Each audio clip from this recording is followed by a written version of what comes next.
Señor Vadillo, ¿por qué los crímenes contra los periodistas no son divulgados a través de los medios de comunicación de su país? ¿Usted cree que informar de violencia contribuye a generar más violencia?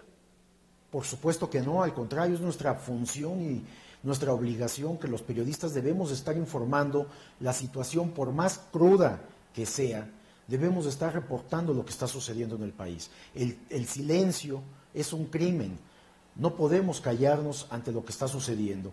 Y, sin embargo, sabemos que motivados por el gobierno federal, un gran número de medios de comunicación, sobre todo electrónicos, acordaron este silencio, esta cobertura informativa callada que están haciendo de todos estos homicidios en contra del gremio periodista y de la violencia generalizada en todo el país, como una forma de bajarle el tono, bajarle el volumen a la verdad y a la realidad que está viviendo México.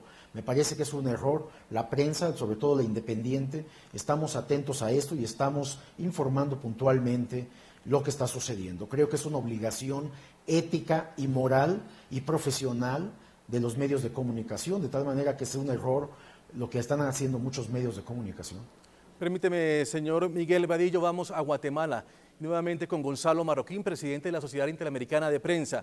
Gonzalo, pese a lo que dice Miguel Vadillo, los medios tienen la obligación de informar, pero hay una autocensura que de alguna manera está imperando en México por cuenta de la violencia de los narcos. Bueno, yo diría que en primer lugar, lo más importante que quisiera señalar es que comparto 100% lo que ha expresado Miguel. La situación en México es sumamente dramática. El efecto más significativo lo está recibiendo la sociedad, que está perdiendo su derecho a recibir información.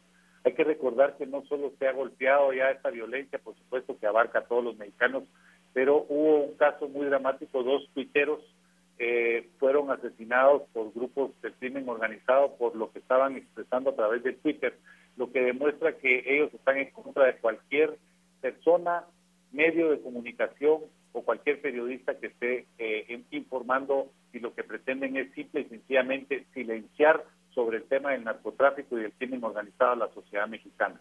Así que es una situación dramática.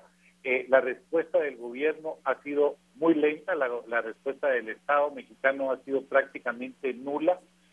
Ha habido discursos muy positivos, sí, del presidente Calderón, de algunos diputados, pero en la práctica ni se ha fortalecido la Fiscalía para investigar los crímenes de periodistas.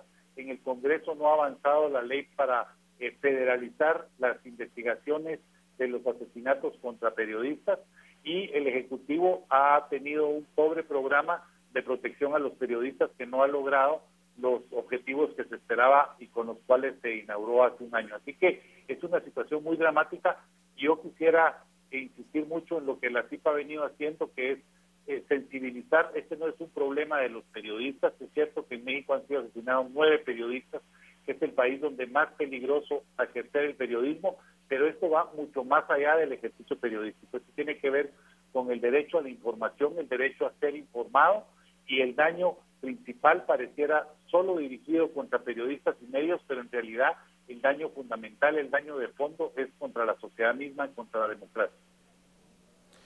Ricardo González, en Ciudad de México, en los estudios de NTN24, es cierto que la prensa está amenazada por los diferentes carteles de narcotráfico y muchos periodistas acuden a esas tribunas virtuales, a las redes sociales. Estas redes sociales ya también son o están en la mira de los narcotraficantes, como le sucedió a María Elizabeth Macías Castro. ¿Cuál es el espacio para poder dar información sobre lo que pasa en México? No, definitivamente este espacio se está cerrando cada vez más. Este patrón de violencia en contra de la prensa que se ha venido consolidando en los últimos 10 años y cuyo el número de asesinatos, desapariciones, secuestros ha ido incrementándose a través de los años. Lo que está propiciando, no solo en Tamaulipas, como bien ya lo señalaban, sino en varias partes del país, estos espacios informativos están prácticamente reduciendo a la nada. Específicamente en Tamaulipas nosotros hemos identificado ya lo que nosotros llamamos un agujero negro informativo. No solamente no sale información del Estado, pero tampoco entra, ¿no? Igual que, por ejemplo, ahorita ya en el caso de Veracruz, en donde nosotros acabamos también de denunciar la compra masiva de todos los ejemplares de la revista Proceso, que traían información precisamente de estos casos en donde tiraron 35 cuerpos en la vía pública, traían información sobre esos temas, y prácticamente todos los ejemplares desaparecieron.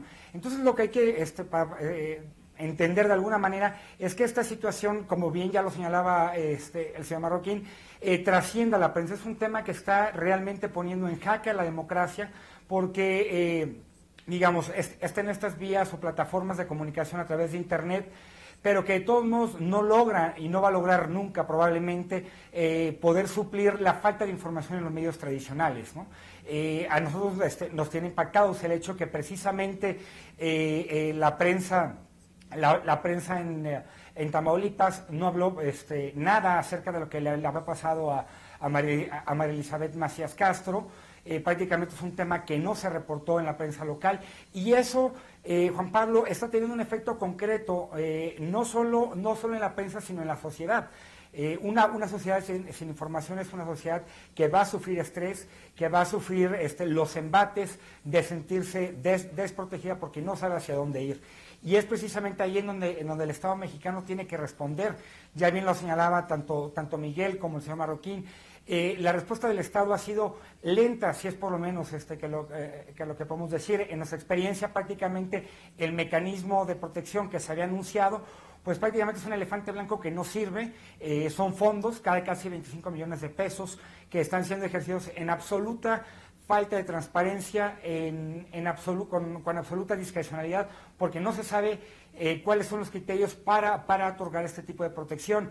Lo que nosotros hemos podido reportar, y eso es algo que es verdaderamente dramático, es que tanto en Tamaulipas como en ciertas partes de Michoacán, en la comarca lagunera, también en el norte, son zonas en donde cuando un periodista es amenazado, cuando un periodista es objeto de alguna agresión, no hay otra opción más que quedarse en silencio, callar o inclusive cambiar de profesión. Nosotros ya documentamos la salida forzosa de por lo menos 12 periodistas a distintos países del extranjero, porque no hay condiciones para que, ya no digamos continúen realizando la labor informativa, sino que simplemente ya no hay condiciones de seguridad para que permanezcan en el país. México, y eso definitivamente es una Ricardo, responsabilidad clave que no ha sabido responder el gobierno mexicano. México, ¿sí? Ricardo, es el país más peligroso para ejercer el periodismo en el mundo. La afirmación viene del más reciente informe de la ONG Campaña por un emblema de prensa, en un informe que fue presentado al Consejo de Derechos Humanos de Naciones Unidas. Los 3 crímenes más recientes contra periodistas en el país norteamericano hacen de esa afirmación una verdadera sentencia de muerte. Este es el sitio Nuevo Laredo en vivo. A través de internet, este servicio informativo lanza alertas de los ciudadanos sobre los movimientos del crimen organizado en esta ciudad del estado de Tamaulipas, en el noreste de México y fronteriza con los Estados Unidos. En esta página interactiva escribía sus reportes la periodista María Elizabeth Macías Castro. La comunicadora también trabajaba como jefe de redacción del diario Primera Hora y era conocida en la red con el seudónimo Nena de Laredo. La periodista fue vista por última vez el pasado viernes. Las autoridades reportaron su muerte el sábado. Junto a su cuerpo decapitado y desmembrado, los criminales dejaron el siguiente mensaje. Yo soy la Nena de Laredo y aquí estoy por mis reportes y los suyos. Para los que no quieren creer, esto me pasó por mis acciones, por confiar en Sedena y Marina. La página Nuevo Laredo en Vivo publicó en su cabecera el último mensaje de la periodista con fecha del 22 de septiembre junto a un lazo negro en señal de duelo. Cacería de ratas. Si ven a dónde corren, denúncienlos, por favor. La desaparición y muerte de 2 periodistas en Ciudad de México fue otro caso que estremeció a la opinión pública latinoamericana. Los cadáveres desnudos de Marcela Yarse Viveros y Rocío González fueron encontrados en el Parque Iztapalapa, en el Distrito Federal, con evidentes signos de tortura. Yarse era la encargada de las relaciones públicas de la revista Contralínea, mientras González ejercía el periodismo de forma independiente. Estos crímenes fueron documentados por la ONG Campaña por un emblema de prensa, que presentó un informe sobre la situación de los periodistas mexicanos ante el Consejo de Derechos Humanos de la ONU.